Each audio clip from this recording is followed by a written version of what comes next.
BJP নেতা অশোক শৰ্মাৰ গৃহত কংগ্ৰেছ নেতৃত্বৰ ৰুদ্ধধাৰ বৈঠক অসম প্ৰদেশ কংগ্ৰেছ কমিটিৰ সাধাৰণ সম্পাদক প্ৰদ্যুৎ ভূঞাৰ নেতৃত্বত প্ৰদেশ কংগ্ৰেছ আৰু নলবাৰী জিলা কংগ্ৰেছৰ এটি প্ৰতিনিধি দলে আজি নিশা ৰুদ্ধধাৰ বৈঠকত মিলিত হ'ল নলবাৰীৰ প্ৰাক্তন বিধায়ক তথা আৰএছএছৰ নেতা অশোক শৰ্মাৰ গৃহত সাংবাদিক মাধ্যমত এটা বাতৰি ওলাই আছে যে নলবাৰীৰ প্ৰাক্তন বিধায়ক অশোক শৰ্মা আৰু নলবাৰী বিজেপিৰ গুৰি ধৰোতা কংগ্ৰেছ দলত যোগদান কৰিব সো আমি বাতৰিটো কিমান সত্য হেতু জানাৰ কাৰণে আজি জিলা কংগ্ৰেছৰ সভাপতি ৰাতুল পাটোৱাৰী মই আমি আহি তেওঁৰ লগত আলোচনা কৰিলোঁ আমাৰ দলৰ আস্থা বা আমাৰ দলৰ যি আইডিঅলজি যোনে মানি জইন কৰিব বিচাৰে সকলোৰ কাৰণে দলৰ দুৱাৰ খোলা আছে আৰু তেখেতৰ কথাৰ পৰা লাগিল যে তেওঁ স্বইচ্ছাই আমাৰ দল মানে যোগদান কৰিব বিচাৰিছে সো আমি তেওঁক নিমন্ত্ৰণ দিছোঁ তেওঁলোকে সিদ্ধান্ত হোৱা নাই আগতে তেওঁৰ নিজৰ যিটো ৰাজনৈতিক দলত আছে তাৰ পৰা তেওঁ যেতিয়া সদস্য পদৰ পৰা ত্যাগ কৰিব তাৰপিছত মোক যোগদান কৰিব শেহতীয়াকৈ বিজেপি দল আৰু চৰকাৰৰ বিৰুদ্ধে বিস্ফোৰক মন্তব্য প্ৰদানেৰে অশোক শৰ্মাই বিভিন্ন প্ৰশ্ন উত্থাপন কৰি আহিছিল যদিও দলটোৰ সভাপতি আৰু মুখ্যমন্ত্ৰীয়ে অশোক শৰ্মাৰ প্ৰশ্নৰ উত্তৰ দিব পৰা নাছিল নিজ হাতে গঢ়া দলটোত নিজে এলাগী হৈ পৰাৰ পিছত বিজেপি দল আৰু চৰকাৰৰ বিৰুদ্ধে তীক্ষ্ণ বাক্যবাণেৰে দল আৰু চৰকাৰক ঠগা ফৰকা কৰি দল এৰাৰ সিদ্ধান্ত গ্ৰহণ কৰিছিল নলবাৰীৰ প্ৰাক্তন বিধায়কগৰাকীয়ে ইতিমধ্যে অহা 9 আগষ্টৰ ভিতৰত বিজেপি দল ত্যাগ কৰিব বুলি আনুষ্ঠানিকভাৱে ঘোষণা কৰাৰ পিছত আজি নিশাৰ ভাগত আৰএছএছৰ নেতাগৰাকীৰ গৃহত পদাৰ্পণ ঘটিল কংগ্ৰেছ দলৰ প্ৰতিনিধি দলটোৰ যেতিয়া কংগ্ৰেছৰ জয় জয় মহিময় অৱস্থা আছিল তৰুণ গগৈ ডাঙৰীয়াৰ নেতৃত্বত 15 বছৰত অসমত কংগ্ৰেছে শাসন কৰিছিল নলবাৰীত 3টাকে সিট জিকিছিলে সেই সময়ত অশোক শৰ্মা ডাঙৰীয়াৰ নেতৃত্বত এটা ভাড়া ঘৰৰ অতি সৰু এটা কোঠাত বিজেপিৰ পতাকাখন আলাই কিনে অশোক শৰ্মা ডাঙৰীয়াই বিজেপিক নেতৃত্ব দিছিল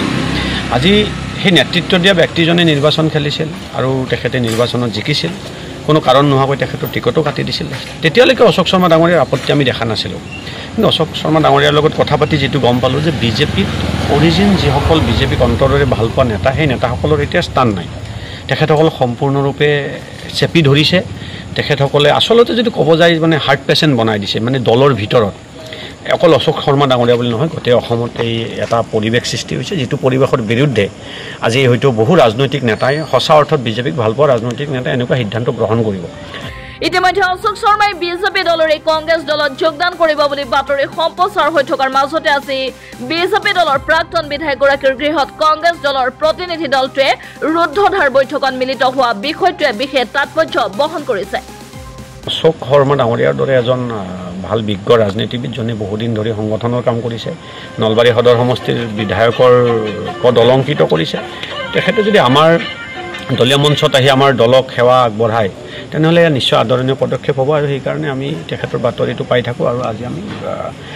প্ৰদ্যুৎ ভূঞা ডাঙৰীয়া আৰু মই এই কথাখিনি পাতিবলৈ আহিছিলোঁ নিয়ম থাকে তেখেতে এটা দলত আছে সেই দলৰ পৰা নিশ্চয় তেখেতে অব্যাহতি ল'ব প্ৰথম তাৰপিছত যোগদানৰ কথা আহিব আৰু আমাৰ যিমান দূৰ লাগে অশোক শৰ্মা ডাঙৰীয়াৰ যোগদান নিশ্চিত আৰু কংগ্ৰেছ দলে এটা সিদ্ধান্ত গ্ৰহণ কৰিছে যে জিলা পৰ্যায়ৰ পৰা এটা পৰ্যালোচনাৰ পিছতহে যোগদান হ'ব আৰু আমি নলবাৰী জিলা কংগ্ৰেছৰ তৰফৰ পৰা এটা ক্লিয়াৰেঞ্চ দিছোঁ যে অশোক শৰ্মাক আমি স্বাগতম জনাইছোঁ বিজেপি দল এৰিলে আমি আমাৰ দলত আহিব খুজিলে আমি তেখেতক দলত অন্তৰ্ভুক্ত কৰাম একেলগ হৈ দলৰ সংগঠনৰ কাম কৰিম আৰু আমাৰ উদ্দেশ্য 26 চনত নলবাৰীৰ 3টা বিধানসভা সমষ্টিত আমি বিজেপিক পৰাভূত কৰিব লাগে ষ্ট্ৰেটেজি জইন কৰাৰ পিছত আমি বেলেগ ষ্ট্ৰেটেজি ল'ব পাৰোঁ যেনেকৈ আজি অশোক শৰ্মা ডাঙৰীয়া জইনে কৰা নাই ইতিমধ্যে প্ৰদ্যুৎ ভূঞা ডাঙৰীয়াই ক'লে নলবাৰী সদৰ সমষ্টিৰ 212 নম্বৰ বুথৰ আজি তাতে যদি চাই বিজেপিৰ গোটেই মুখ্যম আঘাত গোটেই কৰ্মকৰ্তাই জইন কৰি দিলে আগতে যিটো আছিল যে আমাৰ বহুত কয় যে কংগ্ৰেছটো মুছলিমৰ দল হিন্দুৰ ঠাইত নাই হিন্দু জেগাত আমাৰ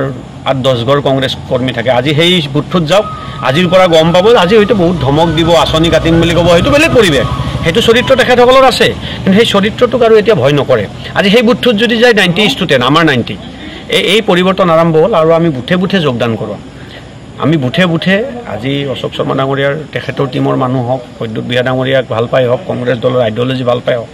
আমি বিজেপিৰ ওপৰত যিসকলে অসন্তুষ্ট সেই গোটেই অসন্তুষ্টসকলক ল'ব খোজোঁ আৰু আমাৰ নলবাৰীখনক আমি আগুৱাই নিব খোজোঁ